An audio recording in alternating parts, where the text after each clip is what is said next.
آغاز کرتے ہیں پروفیسر صاحب آپ سے. یہ آج کا موضوع بڑا اہم ہے. سب سے پہلے تو جو سورہ فیل کا شان نزول ہے ترجمے کے ساتھ ذرا بیان کیجیے، اور ساتھ ساتھ یہ بھی بتائیے کہ کعبے کی عظمت تو اللہ کو بہت ہی عظیم، مطلب انتہائی پسند بھی ہے، اور یقیناً اللہ تبارک و تعالیٰ جو ہے اس کی عظمت کو بیان بھی کرتا ہے، اور عظمت بیان کرنے والوں کو بھی، یعنی ان کی عظمتوں کو بھی بیان کرتا ہے. جی بسم اللہ الرحمن الرحیم. اللہم صلی علی محمد وعلی آل محمد وبارک وسلم.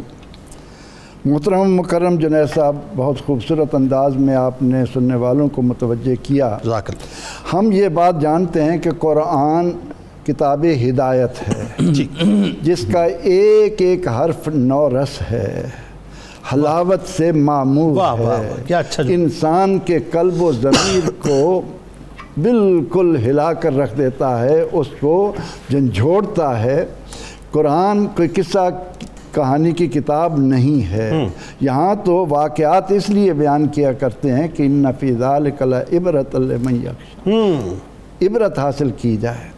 بات یہ ہے کہ جن حالات میں سورہ الفیل کا نزول ہو رہا ہے، کعبہ کی عظمت تو آپ ظاہر ہے کہ ان اول بیت وضع للناس للذی ببکہ، اللہ نے اس زمین پر سب سے پہلا گھر جو بنایا وہ خانہ کعبہ تھا، سبحان اللہ، اور وہ دنیا کے نصف پر موجود ہے، اور اسی کی عظمت انسان کی عظمت کو دوبالا کرتی ہے. ٹھیک. جب انسان اس سے غافل ہوگا تو اس کے قلب و ضمیر پر مردنی آئے گی، وہ انسانیت سے ہٹ کر حیوانیت میں ڈوب جائے گا.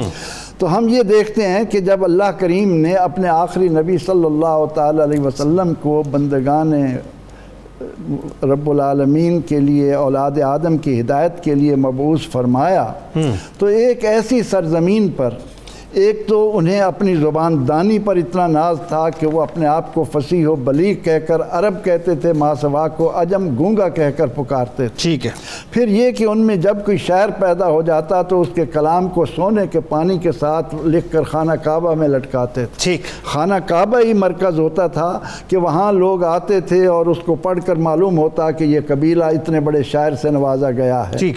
ہم جب سورہ فیل کے شان نزول کی طرف آتے ہیں تو اس بات کو ہمیں یاد رکھنا چاہیے کہ اس کی مماثلت ابرہہ اور اس کے ساتھیوں کے ساتھ اس طرح بنتی ہے کہ وہ قلب و ضمیر مردہ کر چکے تھے. بالکل ٹھیک. انہیں یاد نہیں رہا تھا کہ ماں کے شکم میں انہیں شکل و صورت کس نے اپنی مرضی کی دی ہے. انہیں یاد نہیں رہا تھا کہ ان کو آکسیجن کون دے رہا ہے. ٹھیک ہے. ان کو یاد نہیں رہا تھا کہ ان کے لیے پانی کون اتار رہا ہے. ان کو یاد نہیں رہا تھا کہ سورج کی حرارت سے غلے پکا کر ان کے لیے کون دے رہا ہے. وہ دنیا کی ہوس میں ضمیر کے قیدی بن کر رات دن ہوس میں مبتلا تھے. یہی حال صدیوں سے جہالت کی بنا پر مکے والوں کا بھی تھا.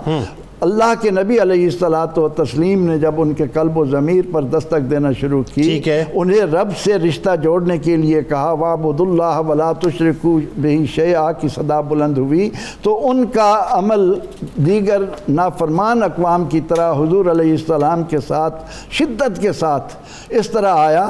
تو مکہ مکرمہ میں نازل ہونے والی اس سورہ مبارکہ کے ذریعے اللہ رب العزت نے نہ صرف اہل مکہ کے جوہلا کو بلکہ قیامت تک آنے والے آج کے انسان کو بھی یہ پکار کر کہہ رہی ہے کہ ذرا اپنے تعصب، اپنے عناد، اپنے بغض اور اپنے کینے کو مد نظر رکھتے ہوئے اس بات پر نظر کر کہ تجھے رسول اللہ صلی اللہ علیہ وسلم کس نور کی طرف، کس ہدایت کی طرف، کس شفا کی طرف، کس روشنی کی طرف تمہیں بلا رہے ہیں.